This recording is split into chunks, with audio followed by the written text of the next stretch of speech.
la MINUSCA pourrait par exemple essayer d'intervenir autrement, non seulement en termes par exemple de soutien à nos forces de sécurité, également la MINUSCA, et là ça c'est par exemple dans le contexte électoral, qui va également aider la République centrafricaine dans la question de la logistique, donc de l'acheminement par exemple du matériel électoral.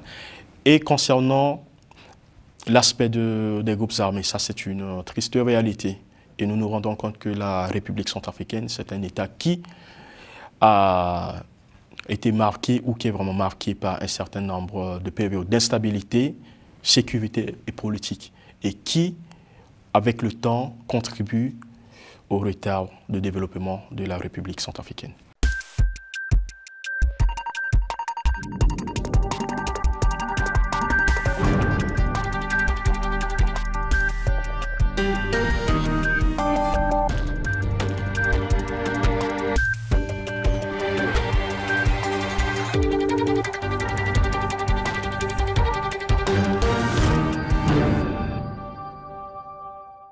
Pour la première fois depuis près de 36 ans, la République centrafricaine organisera en 2025 ses élections locales. Initialement prévue en octobre, elle a été reprise, donc repoussée à plusieurs reprises.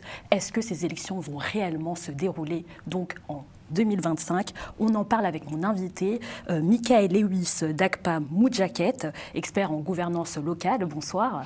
Bonsoir, Madame Dalini. Alors, vous êtes l'auteur de l'essai donc réinventer la gouvernance locale en Centrafrique, impact des 36 ans de vacances d'élections locales. On peut vraiment parler, oui, de vacances locales. Est-ce que vous y croyez, vous, à ces élections? Elles auront vraiment lieu en juin, voire même avril, ça a été reposé de maintes et maintes fois. On ne sait plus où donner la tête. Est-ce que vous y croyez, ça, à ces élections? Alors, en ce qui concerne cette longue période de vacances d'élections locales, tout le monde se pose la question, que ce soit nous, les Centrafricains, que ce soit les partenaires techniques et financiers de la République centrafricaine, qui essaient de se positionner et essaient de se prononcer sur cette question. Et nous voyons pour le moment, il y a un certain nombre de mécanismes qui se mettent en œuvre dans le cadre de la tenue de ces élections, qui n'ont pas eu lieu depuis un bon certain nombre de temps. Donc pour le moment, nous pouvons nous fier à ce qui est annoncé actuellement et nous espérons vraiment pour que ces élections puissent se tenir comme annoncé. Et c'est ça également l'espoir du peuple centrafricain. C'est exactement cet espoir-là. Mais comment ils faisaient donc avant pour, en quelque sorte, élire leur maire? Comment ça se déroule, du coup, depuis 36 ans quand même?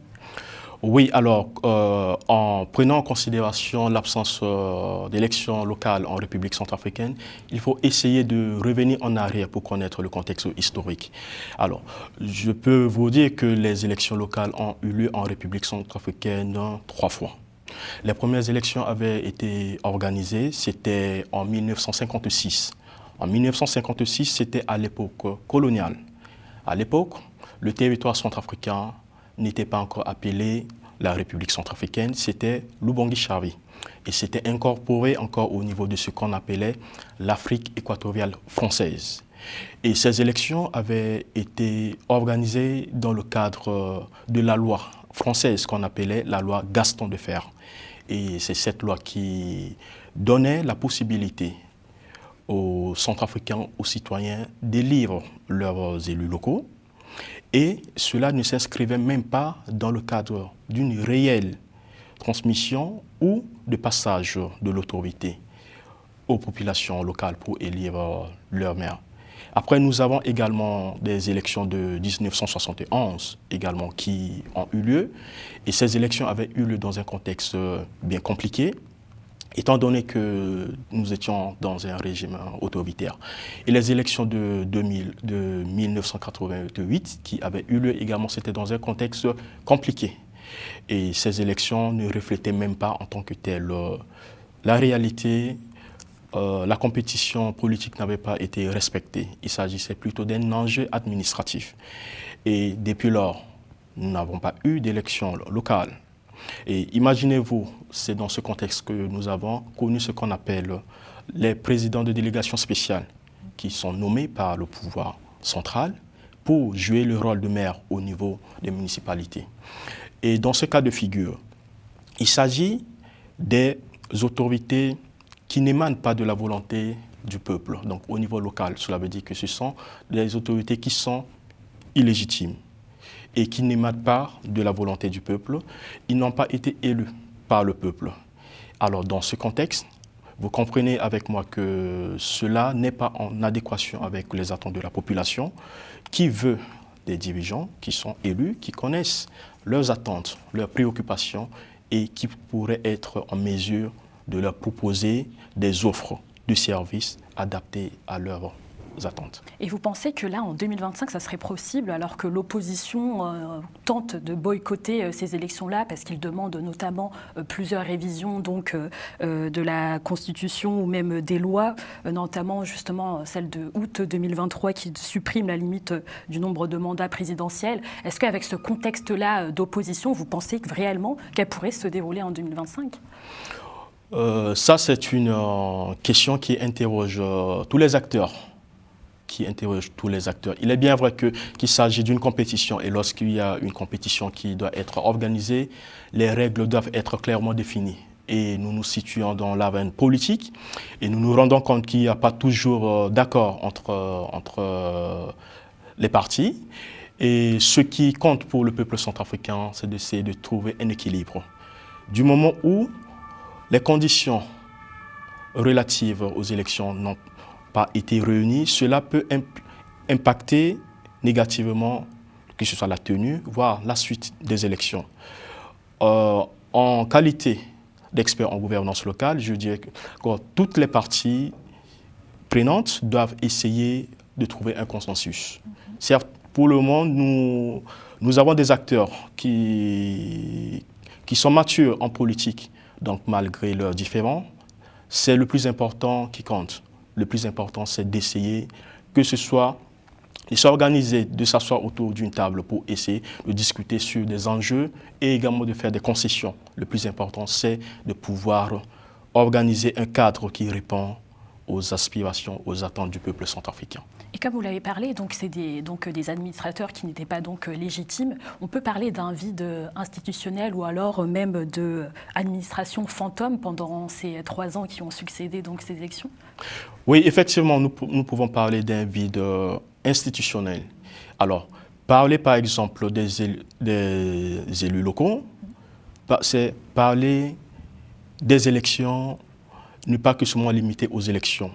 C'est aller un peu en profondeur, parler de la décentralisation. Là, l'on se demande, est-ce que ces élus, en fait, ces autorités qui ont été nommées, exercent réellement leur pouvoir? Ces autorités rendent compte à qui? Aux personnes qui les ont nommées. Normalement, dans le cadre de la gouvernance, il y a ce qu'on appelle le principe de la redevabilité. Lorsque les élus locaux exercent leur mission, ces derniers doivent rendre compte à la population, faire participer également la population dans la gestion des choses publiques. Et c'est pourquoi j'ai également abordé dans mon ouvrage la question des mécanismes de participation des citoyens dans la gestion de la chose publique. Et cette participation donc, des Centrafricains laisse quand même à désirer. On se dit, est-ce qu'il y aura de la transparence ou au contraire, il n'y en aura pas? Quel est votre regard par rapport à ça, au déroulement de ces élections?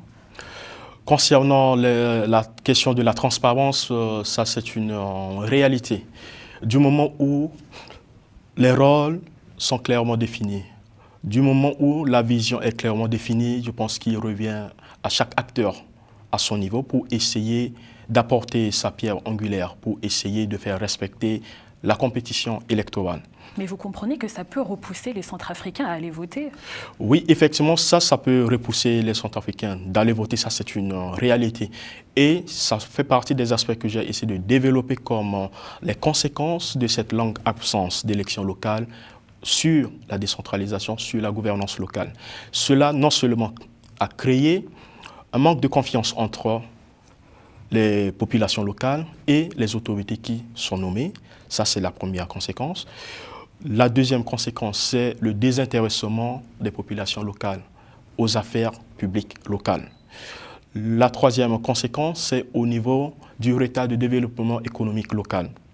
Lorsque nous n'avons pas, par exemple, des autorités locales qui n'émanent pas de la volonté des populations locales, cela n'est pas en adéquation avec leurs attentes. Si ces autorités étaient nommées par la population à base des programmes politiques, des programmes de société, ces populations devaient être en mesure de contribuer, que ce soit dans le cadre de l'initiative des projets de développement donc au niveau local. La question également de la démocratie participative, ça c'est également l'un des enjeux. Et nous nous rendons compte qu'au fur du temps, il y a un certain nombre de bailleurs, de partenaires techniques et financiers qui se sont posés un certain nombre de questions sur les cibles à toucher lorsqu'il y a des financements qui sont octroyés. Et c'est ça maintenant la question. Donc l'intérêt, c'est de faire participer également ces populations locales. Donc dès la base, dès la conception, que ce soit des projets, ne pas que seulement informer ces populations vers la fin.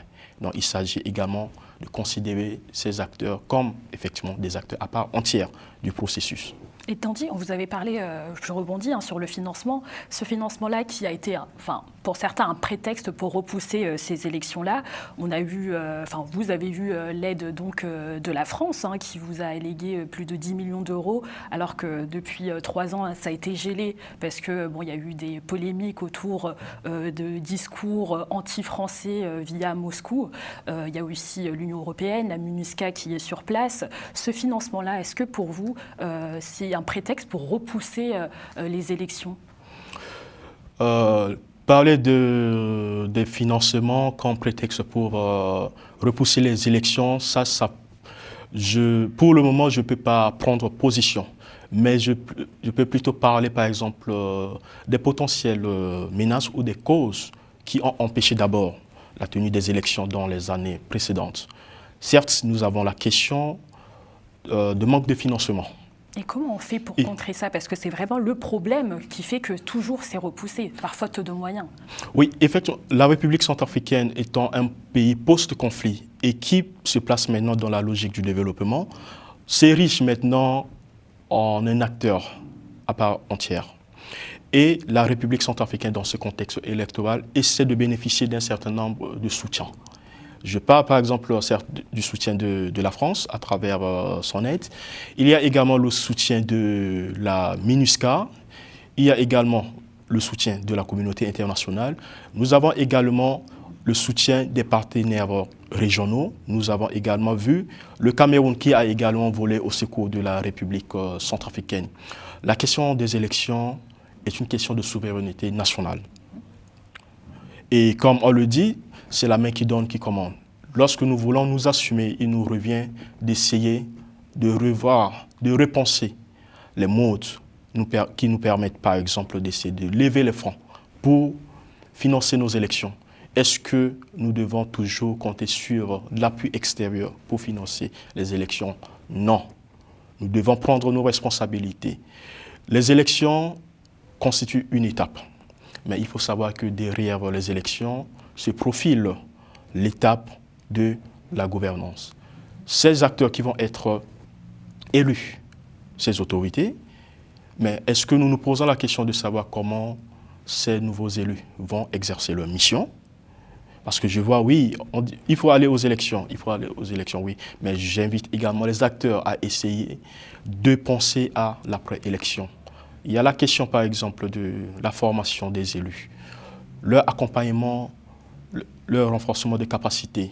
Il y a la question également de l'implication des citoyens locaux dans le cadre de la gouvernance.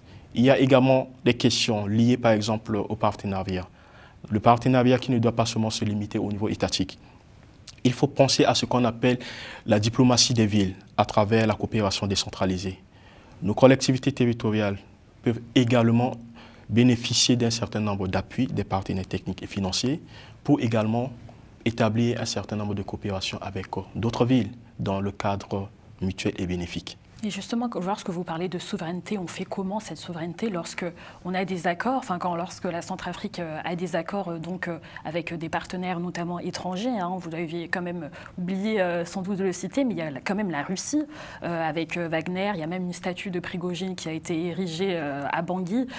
Est-ce qu'il faut la craindre de cette présence-là de la Russie en Centrafrique? Elle peut faire un peu de l'ingérence dans cette souveraineté-là?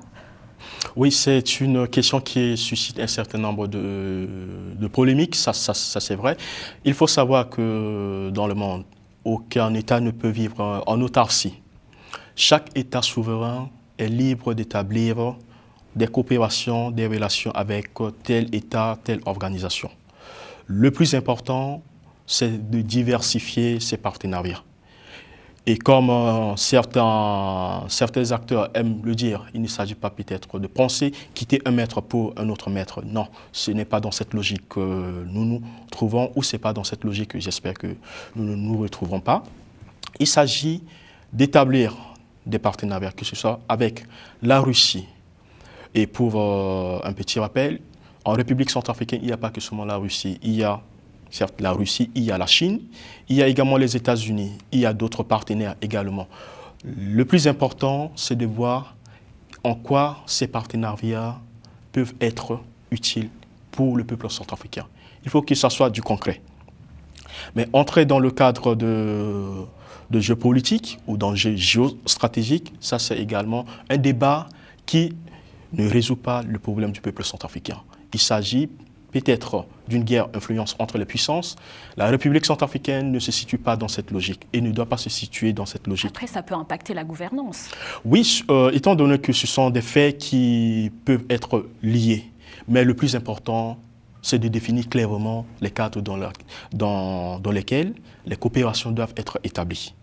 Et également, la République centrafricaine doit être en mesure de décider, également de proposer. Dans le cadre de ces partenariats, il faut également aller en position de force. OK? On attend par exemple telle chose de tel partenaire. Il faut que nous soyons également en mesure de discuter d'égal à égal avec tel ou tel partenaire. C'est de cette manière que j'essaie de voir cette approche. D'ailleurs, comme on l'a dit, il y a la Russie, mais il y a aussi la MINUSCA qui est donc là pour stabiliser la situation, étant donné que, comme vous l'avez dit, la Centrafrique est quand même en post-conflit. Est-ce que vous n'avez pas cette crainte aussi que les groupes armés viennent un peu déstabiliser la situation, les élections locales qui vont se dérouler? Oui. La présence de la MINUSCA est essentielle et nécessaire lors de ces élections-là? Parler de la présence de la MINUSCA nous invite à comprendre le contexte dans lequel la MINUSCA a été invitée sur le territoire centrafricain. Et la MINUSCA, son mandat, c'est de venir aider la République centrafricaine dans le cadre de la paix et de la stabilité. Donc vous n'êtes pas aussi sa présence? La MINUSCA a ses rôles bien définis. Mais certes, à certains moments donnés, il faut se questionner sur, par exemple, le mandat de la MINUSCA. Quand on parle, par exemple, des forces de maintien de la paix, ok, d'accord. Est-ce qu'on doit seulement se limiter, par exemple, lorsque les groupes armés essaient, par exemple, de tuer les populations, de massacrer, de piller ou de détruire des villages, est-ce qu'on doit seulement se limiter dans ce contexte? Je pense plutôt que la MINUSCA pourrait, par exemple, essayer d'intervenir autrement. Non seulement en termes, par exemple, de soutien à nos forces de sécurité, également la MINUSCA, et là, ça c'est par exemple dans le contexte électoral, qui va également aider la République centrafricaine dans la question de la logistique, donc de l'acheminement, par exemple, du matériel électoral. Et concernant l'aspect des groupes armés, ça c'est une triste réalité. Et nous nous rendons compte que la République centrafricaine, c'est un État qui a été marqué ou qui est vraiment marqué par un certain nombre de périodes d'instabilité, sécurité et politique, et qui, avec le temps, contribue au retard de développement de la République centrafricaine. Maintenant, on va passer à former les élus de demain, comme vous l'avez si bien dit aussi dans votre ouvrage. C'est le moment vraiment aussi de savoir quels seront ces nouveaux élus locaux après 36 ans, donc sans administration fantôme, comme on l'a dit. Comment on prépare ces nouveaux élus qui n'ont pas forcément aussi les réalités locales, je pense, du pays sur place? Est-ce qu'il y a une formation spéciale adéquate? Il y a déjà des têtes en liste qui sont déjà affichées? Oui, en ce qui concerne la formation des élus, je pense que la première des choses consiste déjà à penser ces stratégies en amont des élections. Penser ces stratégies avant. Cela nous invite à procéder à ce qu'on appelle un diagnostic territorial partagé, qui implique les futurs candidats, l'administration centrale, qui implique également les partenaires techniques et financiers de la République centrafricaine, qui implique également les acteurs locaux, donc au niveau par exemple des associations, des ONG et certains cabinets qui ont un certain nombre de compétences ou d'expertise. C'est dans ce sens que je vais essayer de citer un certain nombre de formations qui doivent être vraiment utiles pour les futurs élus locaux en République centrafricaine. Par exemple, les élus devraient être formés sur la gestion des finances publiques locales, la gestion de la chose publique. Les élus doivent être formés sur des questions de management de collectivités territoriales. Les élus doivent être formés sur le montage et la gestion de projets de développement local. Et si elles ne remplissent pas toutes ces cases-là, elles ne peuvent pas se présenter, ça veut dire? Non, cela ne constitue pas des conditions préalables pour leur présentation aux élections. Non, ça fait partie des propositions qui doivent être engagées. Et c'est dans ce contexte que le diagnostic territorial permet maintenant d'essayer d'évaluer. Par exemple, si nous avons, tu prends un exemple, nous avons 100 élus. Oui, en termes, par exemple, d'évaluation, de bilan de compétences, qu'est-ce qu'on observe? Par exemple, nous avons certains candidats qui n'ont aucune expérience dans la gestion de la chose publique. Et face à cette situation, comment nous pouvons essayer de mieux adapter l'offre de formation? Et comment nous pouvons également essayer, par exemple, de prioriser les formations? Et compte tenu également de la diversité des territoires en République centrafricaine, nous avons par exemple certaines zones qui développent plus, par exemple, la question de l'agriculture. Par exemple, si on parle du coton, dans d'autres zones, par exemple, c'est du café. Par exemple, dans d'autres zones, ça peut être du bois, ainsi de suite. Mais comment essayer, par exemple, de prioriser, que ce soit la question, par exemple, des infrastructures, que ce soit des questions de base comme l'eau, l'éducation également. C'est de cette manière que nous pouvons essayer déjà d'avoir une vue globale sur de potentielles formations qui pourraient être proposées à l'endroit des futurs élus locaux. Et qu'en est-il du mode de scrutin? Parce que c'est un nouveau mode qui prévoit donc un scrutin sur liste auquel les électeurs centrafricains n'ont pas forcément l'habitude de ménager. Est-ce que vous n'avez pas une inquiétude justement sur ça, la nouveauté, et puis même pour les jeunes en soi? Les jeunes, ça sera un peu la première fois qu'ils iront voter. Comment on structure tout ça? Oui, effectivement, ça constitue... En fait, ça constitue un danger, étant donné que la population n'a pas été habituée déjà à ce mode de scrutin. Il faudrait aussi une formation pour... Effectivement, et c'est dans cette logique qu'en amont des élections, il faut qu'il y ait des campagnes de sensibilisation, de communication pour essayer d'expliquer à la population comment demander, par exemple, à un citoyen qui ne connaît pas son droit d'aller l'exercer. C'est ça également la logique. Donc, il revient aux acteurs politiques, que ce soit à nous, les Centrafricains, d'essayer de faire ce travail et d'être également accompagnés par les partenaires de la République centrafricaine. Quelles sont les attentes?